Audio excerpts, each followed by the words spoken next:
My stepmom wants me to give my Tesla to her spoiled son, and my dad is letting it happen.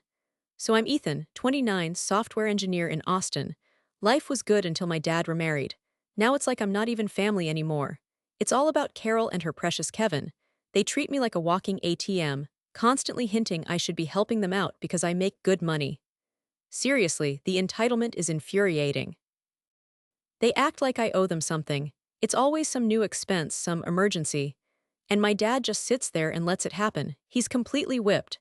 This Tesla thing is just the latest example. But this time, I'm not giving in. I'm done. You guys are not going to believe what happened next. It was a Tuesday night, family dinner. I make the effort, you know. Try to be present, even though I know it's just going to be an hour of Carol subtly bragging about Kevin's latest achievements, which usually involve him failing upwards. So, there we are, mid-meal, when Carol casually mentions Kevin's new job, some vague internship at a friend of a friend's startup. And of course, he needs a car. Then came the gut punch. Ethan, honey, she says, all sweet and sickly, wouldn't it be wonderful if you could let Kevin use your Tesla? It's just sitting there most of the time, and he really needs it for this amazing opportunity. My fork clattered to my plate. I stared at her, completely speechless. My Tesla, the car I worked my ass off for, the symbol of my independence after years of grinding. Give it to Kevin. The kid who totaled his last 2 cars because he's glued to his phone 24/7, my stomach churned. I felt like I was going to be sick. I looked at my dad, hoping for some backup, some sign that he wasn't going to let this insanity happen. But he just avoids my gaze, mumbling something about family helping family. That's when Carol twisted the knife. It's just a car, Ethan, she says, waving her hand dismissively. You can afford another one. Think of it as an investment in your brother's future. Investment? Brother, my blood ran cold. It wasn't about the car anymore. It was about the blatant disrespect, the utter disregard for my feelings. They were treating me like a piggy bank, not a son, not a person. I felt this wave of nausea wash over me. My hands were shaking. All I could think was, they actually think I'm going to do this. They actually think I'm that stupid. Kevin, of course, had this smug little smirk on his face like he'd already won. He didn't even have the decency to look embarrassed. He just sat there, basking in his mom's manipulative brilliance. I wanted to scream. I wanted to flip the table. I wanted to tell them both exactly what I thought of them. But I just sat there, frozen, trying to process the sheer audacity of it all. In that moment, I knew something had fundamentally shifted. Something inside me broke. I was done. No, I finally managed to choke out. My voice was shaking. Absolutely not. Kevin can get a bus pass like everyone else. Carol's face went from saccharine sweet to thunderous in a nanosecond. Ethan, she shrieked. How can you be so selfish? This is a huge opportunity for Kevin. He needs reliable transportation. Reliable. I laughed, a harsh, bitter sound. Kevin couldn't keep a goldfish alive, let alone a car. He'll wrap my Tesla around a telephone pole within a week. Don't be ridiculous, Carol snapped. He's a responsible young man. Responsible young man.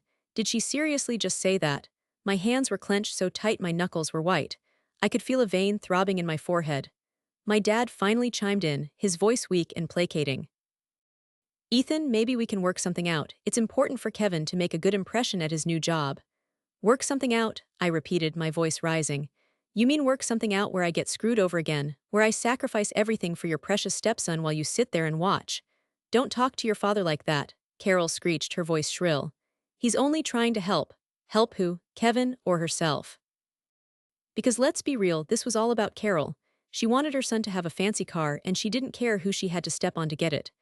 I'm not selfish, I said, my voice trembling with anger. I work hard for what I have. Kevin can do the same. He can get a job, save up, and buy his own damn car, just like I did. Oh, so now you're rubbing your success in our faces? Carol cried, her eyes wide with faux outrage.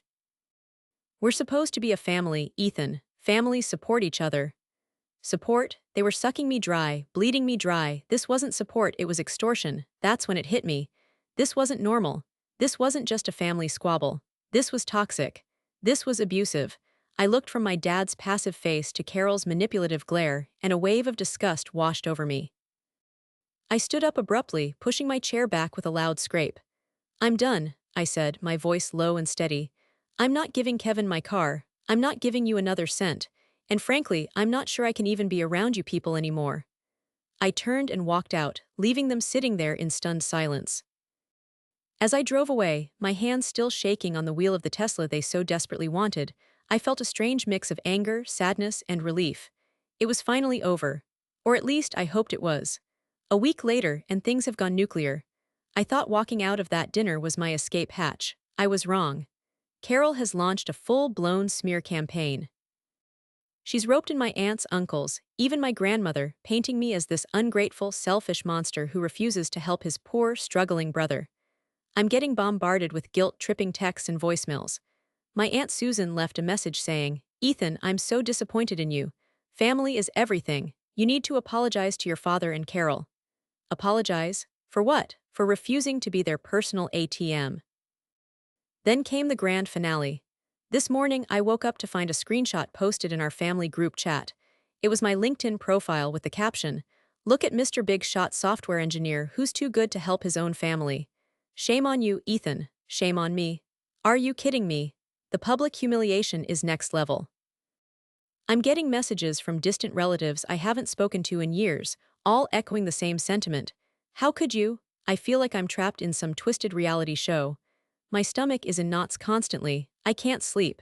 I'm snapping at my coworkers. This is affecting everything. I deleted the family group chat, blocked Carol's number. But it's like a virus spreading through my life. This isn't just about the car anymore. It's about control. It's about punishing me for daring to stand up to them. And my dad, silence. He hasn't said a word, not one text, not one call. It's like he's condoning this, letting Carol drag my name through the mud. I'm starting to see him in a whole new light. And it's not pretty. I know I need to do something. This can't go on. I'm starting to think Aunt Sarah was right. I need a lawyer. This isn't family. This is a war. And I'm not going down without a fight. So the family barbecue, the annual celebration of forced smiles and passive-aggressive comments, rolled around. I was dreading it, obviously. The Tesla drama was still simmering, and I knew Carol would be there, armed with her arsenal of guilt trips and fake concern. I was trying to keep a low profile, hiding out by the grill with a beer, when Aunt Sarah cornered me. Aunt Sarah is my dad's sister, a no-nonsense lawyer who doesn't take crap from anyone.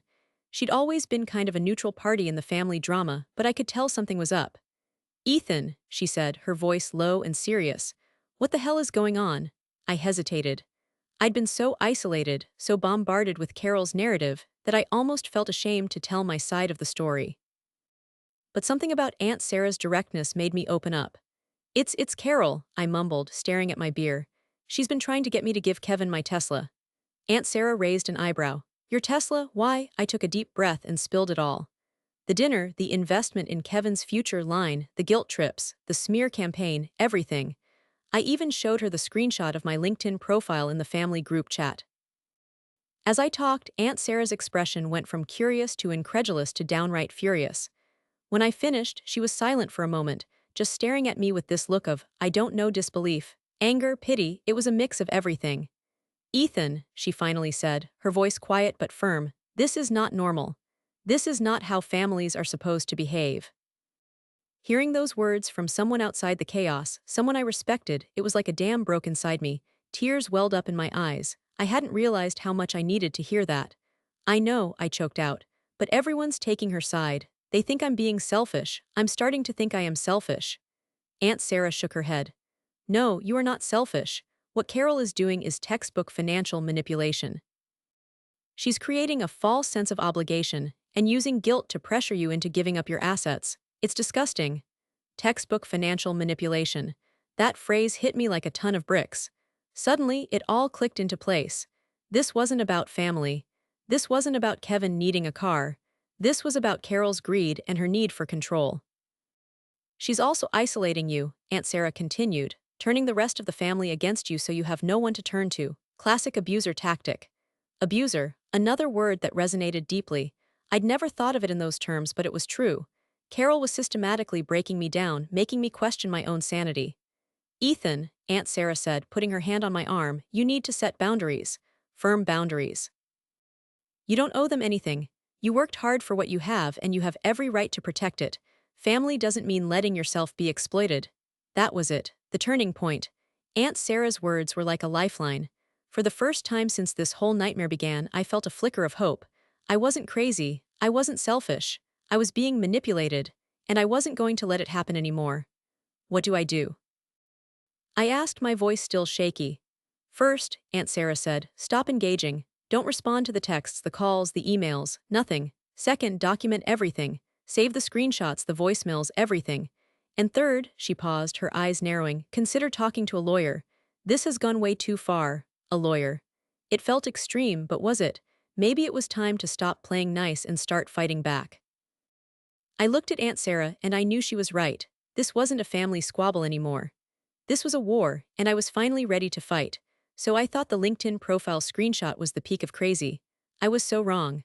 I was at work, head down, trying to focus, like that's even possible after the week I'd had when my phone buzzed.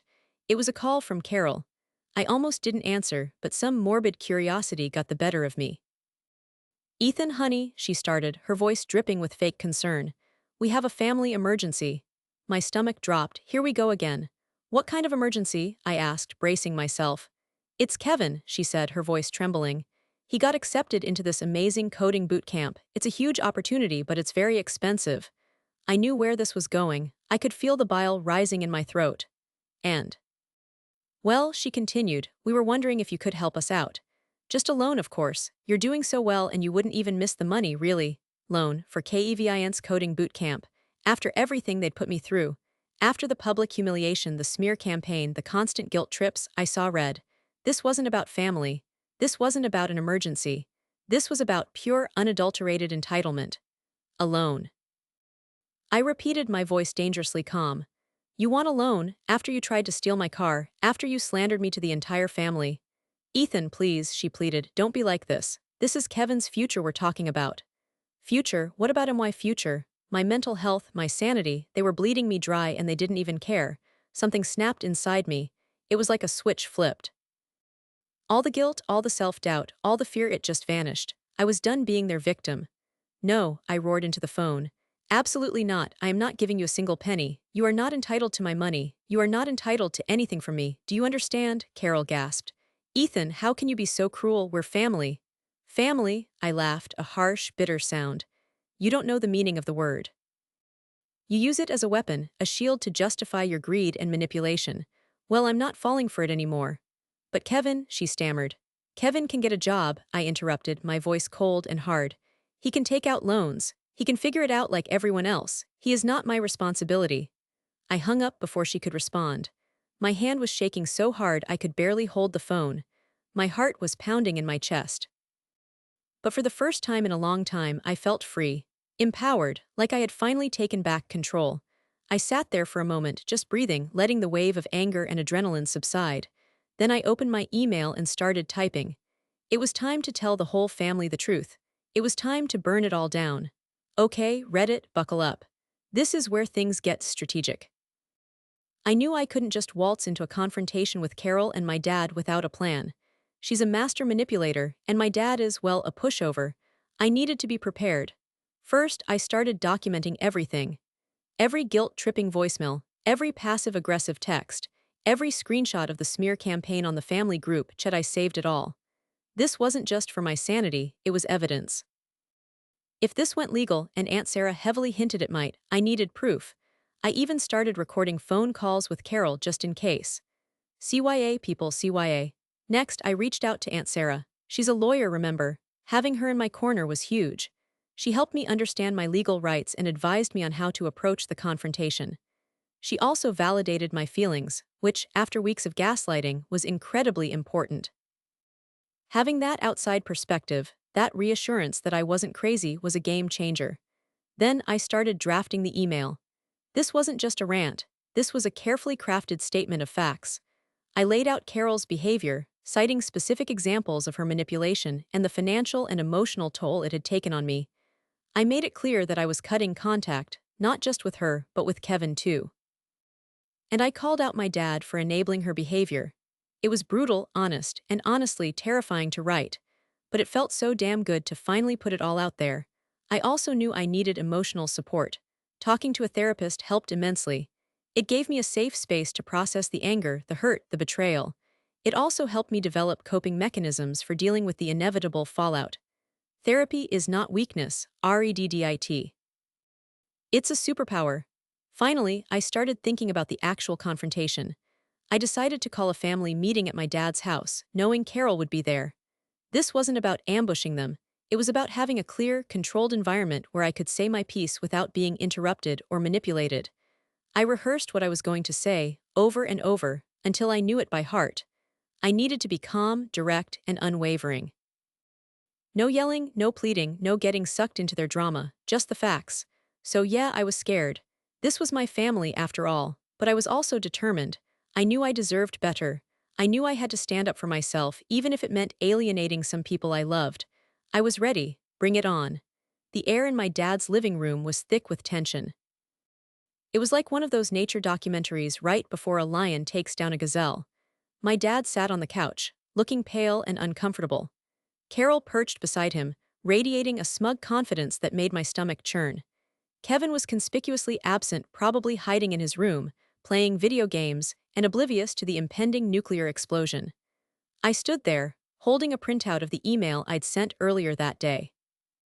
My hand trembled slightly, but my voice was steady as I began to speak. I called this meeting because I need to address something that's been poisoning this family for far too long, I said, my gaze fixed on Carol. Your behavior, Carol, her smug smile faltered. Ethan, what are you talking about? She asked, her voice laced with fake innocence. I'm talking about your constant manipulation, I said, my voice rising slightly. Your guilt trips, your lies, your attempts to extort money from me. Extort, she gasped, clutching her chest dramatically. How dare you? Don't play the victim, Carol, I said, holding up the email. I have documented proof of everything. The Tesla incident, the LinkedIn smear campaign, the family emergency phone call demanding money for Kevin's coding boot camp, it's all here. My dad shifted uncomfortably on the couch, avoiding eye contact. This isn't about family, Carol, I continued, my voice hardening. It's about your greed and your need for control. You use the word family as a weapon to justify your manipulative behavior. Ethan, you're being ridiculous, Carol snapped, her voice shrill. I'm only trying to help Kevin. Help him by bleeding me dry, I retorted. By turning the entire family against me. By making me question my own sanity.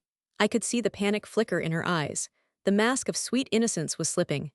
Dad, I said, turning to him, my voice filled with disappointment, I'm shocked that you've allowed this to go on for so long. You've enabled her behavior, turned a blind eye to her manipulation.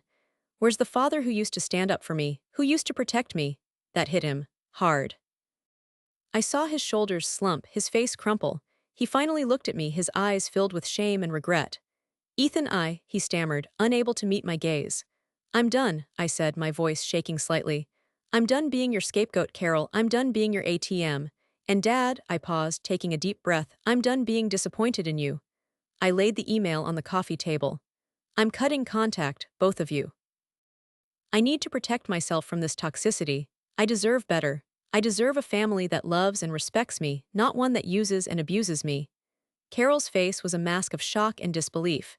She opened her mouth to speak, but no words came out. My dad just sat there, staring at his hands, looking utterly defeated. The power dynamic had shifted. I wasn't their victim anymore. I was the one in control. I turned and walked out, leaving them sitting there in stunned silence. As I closed the door behind me, I felt a wave of relief wash over me. It was over, I was free. And it felt so damn good. It's been 6 months since the great Tesla showdown, as I've come to think of it. The fallout has been complicated. Let's just say there's been some collateral damage. Immediately after the confrontation, Carol went full DEFCON 1. She bombarded my dad with accusations, playing the victim card hard. She even tried to spin it to the family as if I was the one who attacked her. Some relatives bought it, hook, line, and sinker. Others remained neutral, probably just wanting to avoid the drama. And a few, bless their hearts, actually reached out to me, offering support and validating my experience. Shout out to Aunt Sarah, my MVP in all this. She's been a rock. My dad, he's a work in progress. He apologized, admitted he'd been blind to Carol's manipulation, and promised to set boundaries. But old habits die hard. He's still walking on eggshells around her, still trying to keep the peace. I've gone low contact, mostly just checking in occasionally to make sure he's okay. It's a slow process, but I'm trying to be patient. He's still my dad after all. As for Kevin, he's ghosted me completely. Not surprising, he never really cared about me as a brother anyway. It was always about what he could get from me. Good riddance, honestly. The biggest change has been within myself. This whole experience has been a crash course in self-respect. I've learned the importance of setting boundaries, of saying no, of prioritizing my own mental health. I'm in therapy regularly, which has been incredibly helpful. I'm learning to recognize and dismantle toxic patterns, not just in my family, but in all my relationships. It's empowering. I've also realized that family isn't just about blood, it's about mutual respect, love, and support. The people who rallied around me during this mess, the ones who believed me, who offered support without judgment, they are my real family. This hasn't been easy. There are still days when the anger and hurt bubble up. There are still moments of doubt, of wondering if I did the right thing. But I know deep down that I did. I chose myself. I chose my peace. And that's something worth celebrating. So, Reddit, what do you think? Have you dealt with similar family drama? How did you handle it? Any advice for navigating the messy aftermath?